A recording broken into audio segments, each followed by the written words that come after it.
welcome back to the show. Today we've been talking with Anne Perodeau about appreciative inquiry. And just before the break, she left us with a question that I'd love to hear more about. So tell us more about the question, Anne. There we go, making a list of the things you like and those things that you want improved in a person that you're close to. I found this really interesting, the question, because I know in my head I was trying to make a list, but what was really intriguing was I started to make the list of what I need improved. So what does that mean? Well, it's exactly where I wanted to take this, is if you find that what is going to be the first thing out of your mouth, the things that you're going to talk about and the things you're going to dwell on and emphasize are the negative things, the things you want people to change, then you're missing a wonderful opportunity to give them the way of growing into the change through their success. It kind of, particularly in families, but also in the workplace, we do the negative far too often. Maybe because the negative is easier. It's you find, and maybe it comes from, I'm thinking now, did it come from a place of ego? Of, oh, I shall improve you, so therefore I'm going to find out all the things that need to be improved. Good point. You know, it could come from a place, I guess, like that. Not that I'd like to admit that, but it could. Well, I wasn't thinking of you personally. I was thinking more generally that people worry about their children, so it's natural in a way to say, you know, you haven't done your homework, you haven't tidied your room, don't touch your sister, those kinds of things. Right. And yet the children or our colleagues in the workplace don't hear all the things that we are proud of them, the things that we admire in them, the things that we love them for. And those are the things that will give people the confidence to then move into growing and developing, as opposed to always sort of being under the thumb. True enough. So, and it would be really helpful if you could share with us another story so we could understand from a behavior perspective of what does appreciative inquiry look like. Okay, well, first I want to tell you a story that may not be true. It's in one of the readings on appreciative inquiry that I assign my students. And I find it so powerful because it blends both the individual and family and the community piece, that, and also because it's a story, there's so much in it. So I'll try and be brief. Okay. Imagine two young boys, early teens, both of them in trouble. One lives in New York City in a house of privilege. His mother's a single parent. She's been trying really hard. She's a high-powered businesswoman, sorry. Okay. She's been trying really hard to provide the right environment for her son, but he's doing poorly in school. He's starting to be truant and misbehaving, and his caregiver is getting calls from the teacher.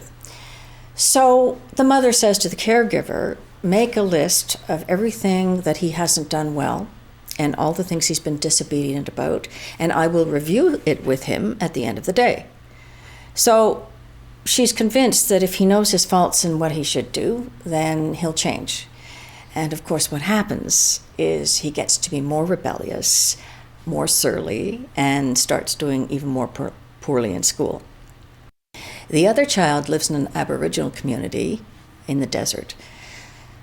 He has been doing vandalism, poorly at school, similar kinds of things.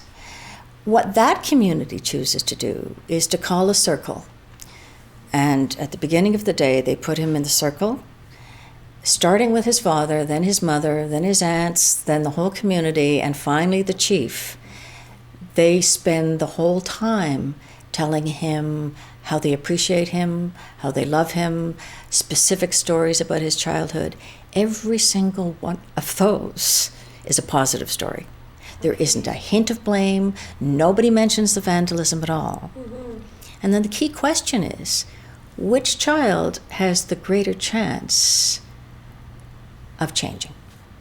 Okay. And I think the story speaks for itself. Absolutely. I could just imagine standing in that circle and being told those type of stories, and I can just feel myself definitely feeling a lot better listening to those kind of stories.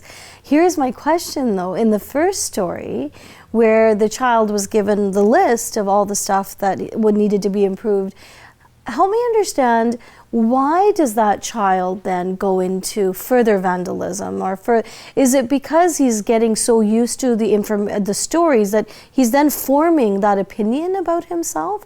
Like what triggers that? Well, imagine that the child is a plant. Okay. If you wanted the plant to grow, would you give it poison? Mm-hmm. You know, right? Yeah. So what you give a plant is the things it needs to thrive. You give it light, you give it fertilizer, you give it water. You don't withhold or punish the plant. True enough. Yeah. So people are the same way, and we've somehow, I think it's cultural, but we've flipped it over. It's not that appreciative inquiry is weird. Appreciative inquiry is where we should be. And we've gotten into some very bad habits in our communication that are not healthy, and they don't lead to healthy families, and they don't lead to sustainable communities. So, Anne, what can we do differently tomorrow? Like, what are some small steps that we could do differently? Say, when I go out into the world tomorrow, because when I think about appreciative inquiry, if you start to use the language, it's very different than actually using it for yourself and embedding it within whatever it is that you do. So you're exemplifying appreciative inquiry versus selling appreciative inquiry. Absolutely. Right? It's because it is so authentic, because it is what you do in the moment, or how you think, or how you choose to see something, and it, right there where your attention goes, the energy flows. And so people, when you talk about what's working, people feel more confident. They have hope for even further improvement. They're willing to come with you where you want to take them to do things differently. When you do the process, whether we're talking formally or informally, as you suggest, there's really two stages. The first one is to dwell, and when I do this professionally, I really mean dwell. I slow the process down, keep people in the past and present to find out all those small and large things that are meaningful to them in the positive sense. And then from that, you get the themes that emerge, and it's quite amazing how it happens. That's sort of the analysis part. But then you have to move one step further, because you're still in the past and the present. Absolutely. And you may not be entirely happy with those things, because why would you be doing this? Right? So first of all, you try and decide, how can I do more of this? If these things are the things that are working, how can I make it so that I'm doing it more often? Okay. And you can see easily within families how that's possible.